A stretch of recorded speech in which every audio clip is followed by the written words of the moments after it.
Hello and welcome to the Handicapable Black Nerd channel. Still trying to figure out my intro, but hello. Hi, hello to all of my beautiful nerdies. Yeah, I'm still trying to figure out my all my openings, endings, kind of like a story. I'm still figuring out, but this is part two. So if you don't know, check out part one because yeah. And yes, I talk politics, but yeah, I'm a very political person. And this is one reason why I'm probably going to be staying single the rest of my life, but hey, I'm I'm at least enjoying and loving my story now. And I mean the story of my life. And I'm going to be talking more about that within this channel. Yes. So yeah.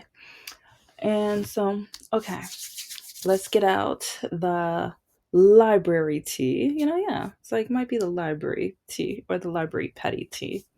Still, but for my nerdies, let's start. Let's begin.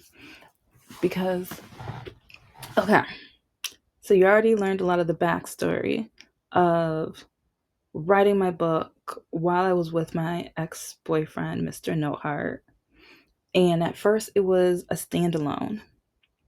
And so yeah, I talked a lot of politics and stuff at the end because being a black woman with a undiagnosed disability back then, I was confused and I was going through a lot of heartache because my mom was fighting cancer while I was writing the rough draft.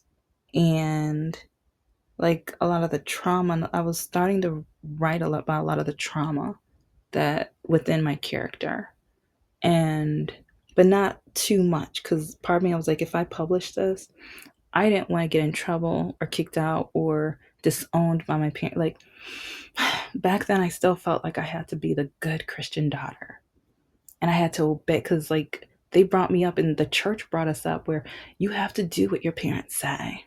In the Bible, it says obey your mother and father, and that you need to do what they say and do what the book says and stuff like that.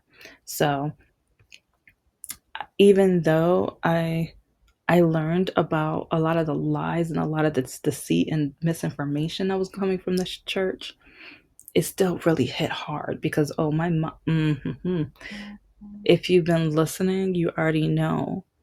Like my mom, like constantly threatened if she catches me trying to publish my books, she was gonna kick me out the house, and she wanted nothing to do with me, nothing. And when one of my sisters like went through my room and gave her one of the notebooks of my poetry. Yeah, you already know that story. Go catch up if you don't.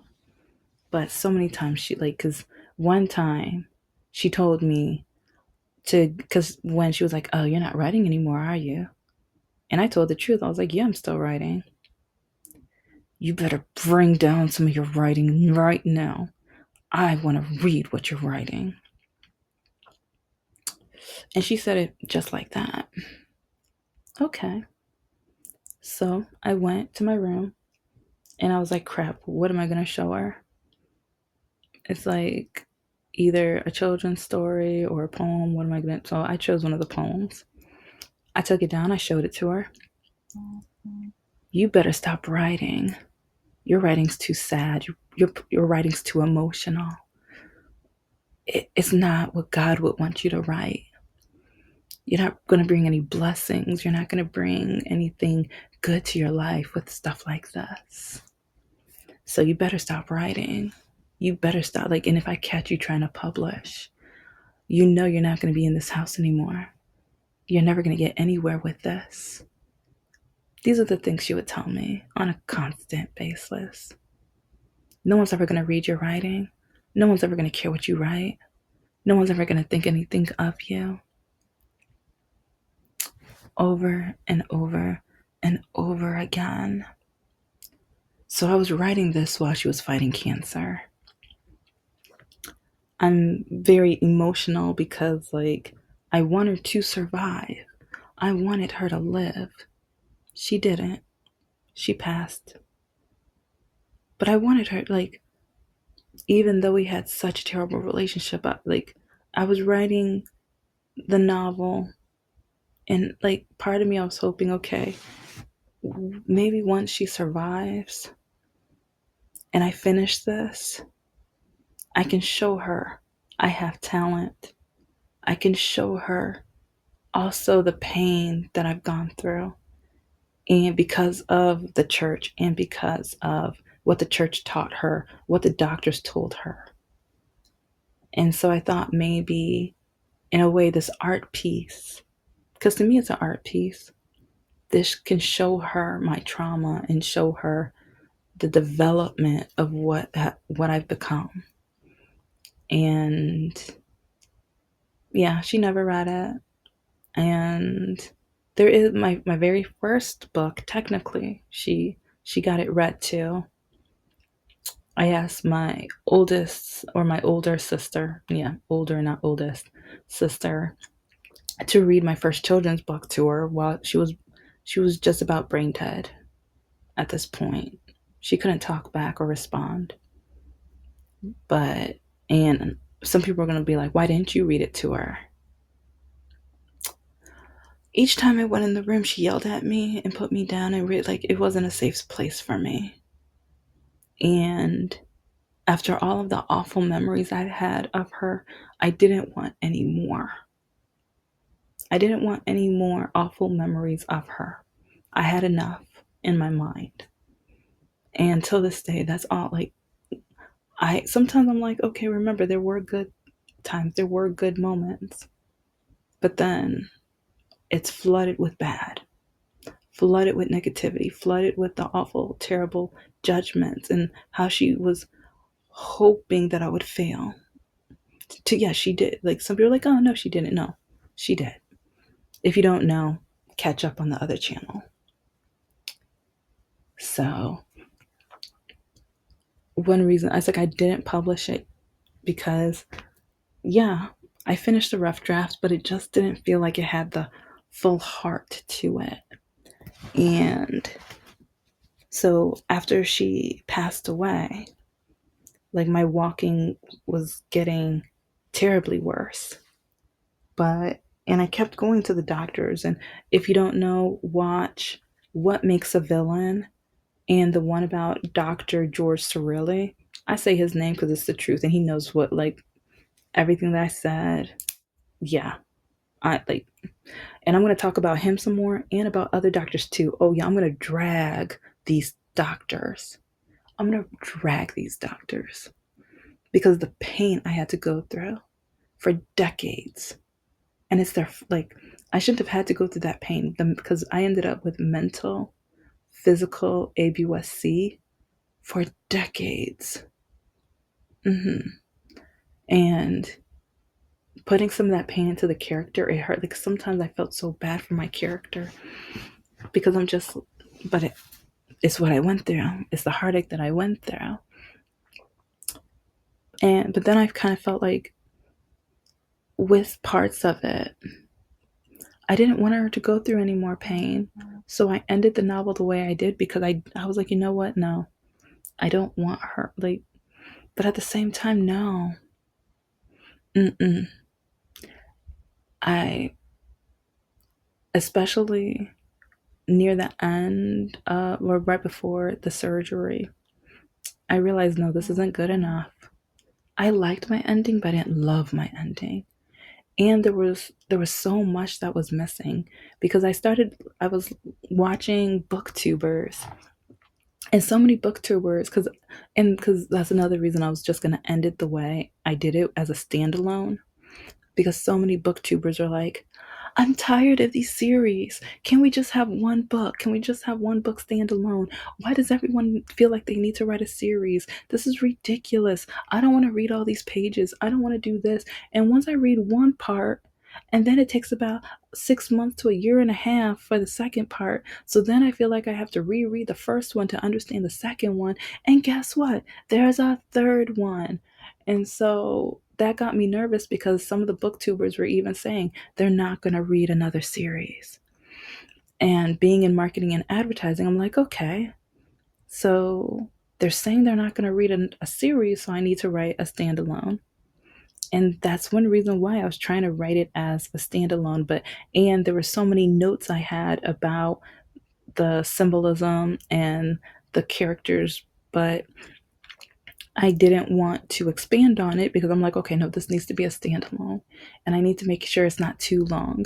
And I need to make sure A, B, and C and all this other stuff. And it's like I was trying to listen to the demographic to the point where I'm like, now, current day, I don't think they were my demographic if they're not going to read, like, because especially listening to some of them today, I'm like, oh, I thought they were going to be my demographic, but they're not my demographic.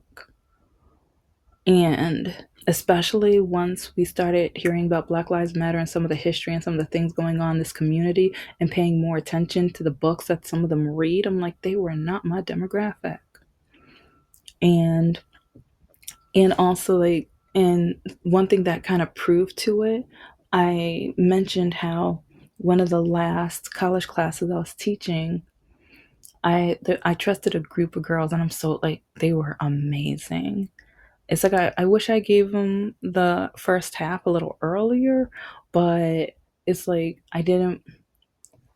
I wanted to give them just enough time, but then yeah, they had all the other finals and everything too. But with the limited time they had, they were great. It's like snap, snap, like oh my, like they did amazing. And but it was really funny because some of the girls, they were asking, "What about this?" And I was like, "Oh, well, actually, yeah, it's like this is supposed to be connected and blah blah blah blah blah." And they were like, "Why is that in here?" Well, it's like I kept hearing booktubers say they want a standalone, and they're like, "No, no, no, no, no! Can you please add this and do this and oh, I want more of this part of the series and this part of the crime." I'm like, "You do?" And I would kind of explain the roots and some of the other parts connected to it, but why I cut it out. And they're just like, oh my gosh, no, no, no, no, no, no. And so I'm like, so I guess I need a series. And the girls were like, oh my gosh, if this was a series, oh, I would love it. And they're like, I'm like, are you sure? Because like I kept like, cause I kept hearing even in book reviews, like because like when I say it's like it wasn't just booktubers, but even in book reviews I kept hearing people say this didn't need to be a series. Why was this a series? This could have been a standalone. I'm on book 3, but they could have cut out half of each book and just put it as one. And so I'm at a part where I'm just like, okay. But I, with one of the other college groups that I had, and I let them read, it's like some of them were kind of saying similar things, but I wasn't sure yet. And so, but yeah, with this last group though, like when I say like two of the girls, oh, they were going ham. They were just like, this is so cool, and look at this and look at that, and oh, what about this reviewer and blah blah blah blah blah, and this character, and I'm like, oh, okay, they really reading it, and they were even trying to guess what happens, and like they like it was amazing, and they like some of them were even like one of them, it's like I could tell, ooh, yeah, she's woke. I like her because it's like she was like, this reminds me of this part in American history. I was like, what? That is from that. Oh my gosh, that's so cool. Oh, okay, I get it. Oh, and is this why you have this? And I was like, yes. And I remember like we high fived, and like some of the other girls were like, what? What? And so then she explained, like, I was like, oh, I'll let you explain it. And she did, and it was amazing. Because next thing I know, the girls are on their cell phones and looking it up, and they're learning, and they're reading articles, and they're comparing, and even the next class they're coming in and talking about it even more. And so to me, that is like a huge mind blowing, like amazing thing. And so that's that's the kind of demographic I want. That's the kind of reading that I want, where I can highlight something, or even though my stories are fiction and urban fantasy, I want to highlight some of the past and highlight different things, but from a different perspective and through different lenses. Because some people, maybe if I just redo or talk about again, the injustices of African Americans, a lot of people aren't going to care. Or they're just going to be like, oh, this again. Or, oh, I can ignore this because we're not racist anymore. But if I spin it to a different spectrum and to a different demographic and things, then maybe people will open their eyes and see, and or they may not see at first, but then over time. And so it's like, well, especially during COVID, it's I literally just had my surgery, and it's like, yeah, I wasn't going to start the series yet. It's like, but I knew I could do better. I knew that, especially my surgery was like 6 months. No, actually, almost a year after my mom passed. And so I was emotional because I just had a surgery and then my mom just passed. And now doctors are saying, oh, she might have cancer. Oh, we think something might be wrong with her. Oh, she might have not been lying all this time about the pain. It's like, I thought it was in her head. I thought she was making it up. So mentally, I'm just going through it. But at the same time, I realize that since I'm going through it, just imagine my how different my character is going to be now. Just think about why, like some of the heartache and some of the pain that I wrote inside the book. Now I have more reason, and now I know the effects. Now I know even the cause, and even with some of the backstory, either with religion and so called friends or bullies and family and things like that, I had more of a scope for that. And like some of the symbolism, oh my gosh, like, because it's so crazy because I started some of the symbolism, but I didn't want to take it too far because I didn't want people to get annoyed with it. But then it's like, I remember one of the girls, they're just like, oh, how come this keeps missing or this keeps happening and blah blah blah. And so I kind of told her, and yeah, she was just like, oh, that's so cool. And she was like, oh my gosh, oh my god, that's so cool. And so then she starts doing some research, and so then she was like, did you know that this scientist did blah blah blah blah blah. And I remember I wrote it down, and I'm like, you know what, thank you. It's like, that's cool and amazing that you looked that up. And she was like, I was like, do you mind if I like do more research and possibly, and she was like, no no no, that's why I did it. It's like, yeah, that's going to be part of our presentation. No no, it's like, that's for you. It's like, because yeah, this is so cool and what you're doing is blah blah blah. And so anyway, so yeah, just know that with that group, and again, I've had a couple groups talk about it, but the last one, they kind of showed me that, you know what, like even though I'm in marketing and advertising and I was trying to make sure that I fit within the demographic, but then I realized a lot of this demographic is for the colonizers and for the people who, they don't want the book to have cultural heart and or diversity and or understanding of empathy and compassion for somebody different from them, and or they want, a lot of them want an easy read. Do you know some of these booktubers, they're like, how come each page has so many words? You know, I'm not lying. You know, like, do you know how many of these, like, they were complaining with how many words is on the page, and or they were saying, I only read the parts where they're talking. I don't read the parts about the descriptions and the setting. That doesn't matter to me. I don't care about that. But with my writing, the setting is so critical. What they're wearing sometimes is so important. And sometimes it even foreshadows like where they're sitting, where they're at, what they're doing, and how they're doing it. Those descriptions are magical, are amazing sometimes, depending on the writer. And that's one reason why I don't like simple books. Yes, I mean, yeah, every book has politics in it, if you like it or not. But I like the books where you got to tear it apart, where you get, and like Shakespeare, yes, who that's but it's like I sometimes it's complicated, but I love it.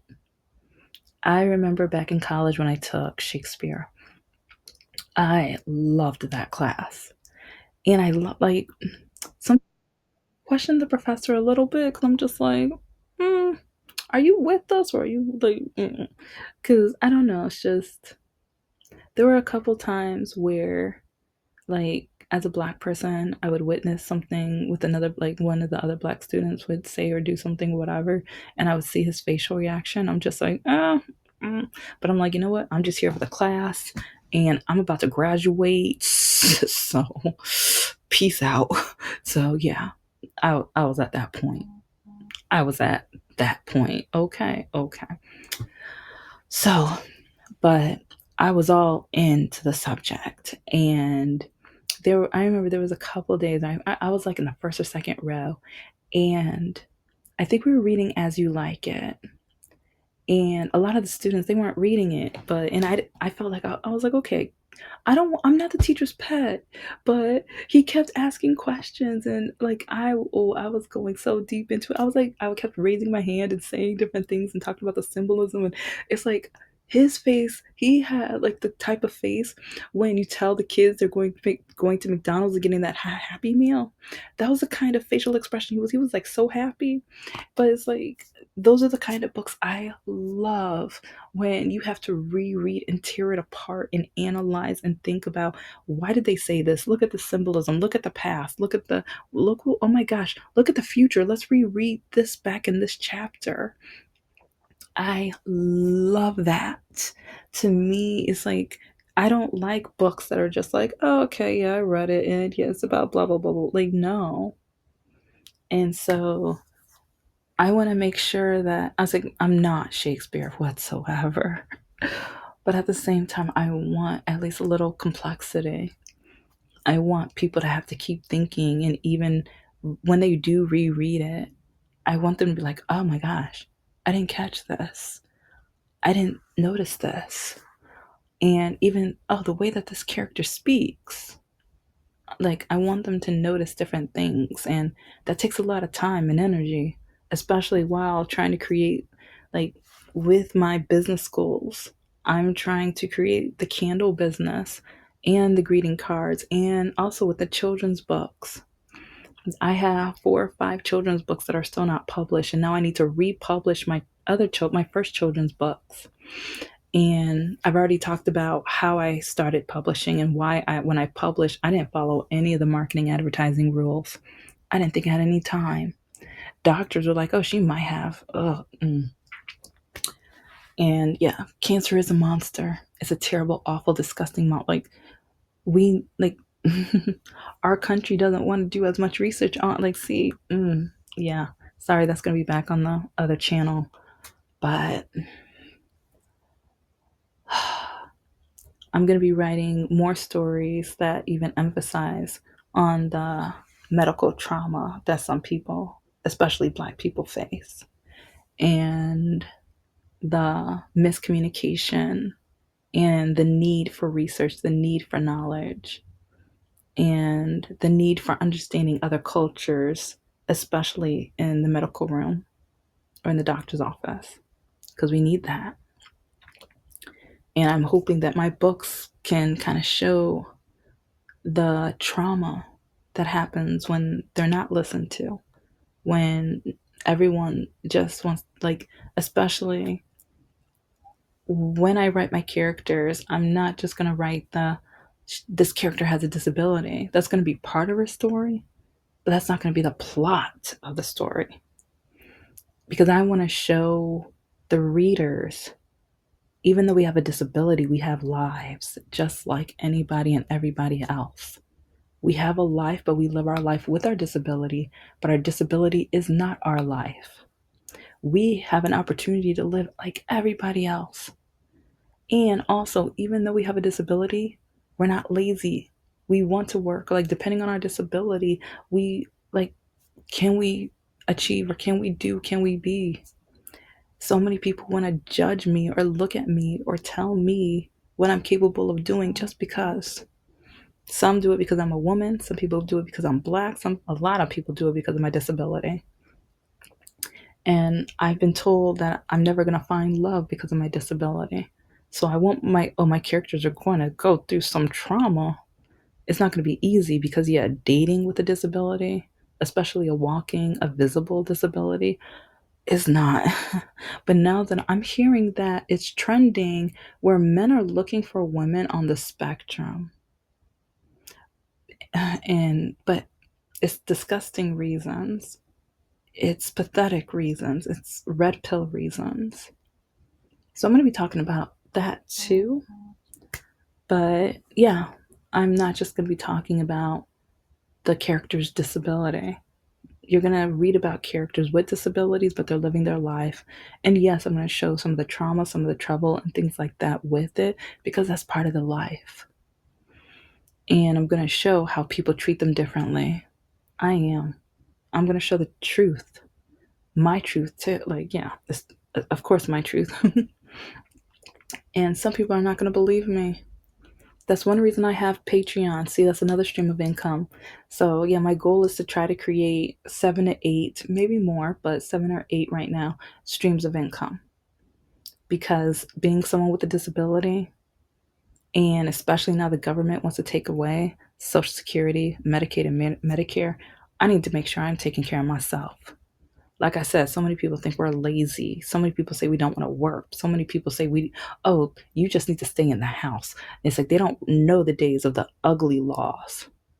They don't know the days of the ugly laws. And then so many people, it's like I apply and go to different job interviews, but then when I go to those job interviews, why do you walk like that?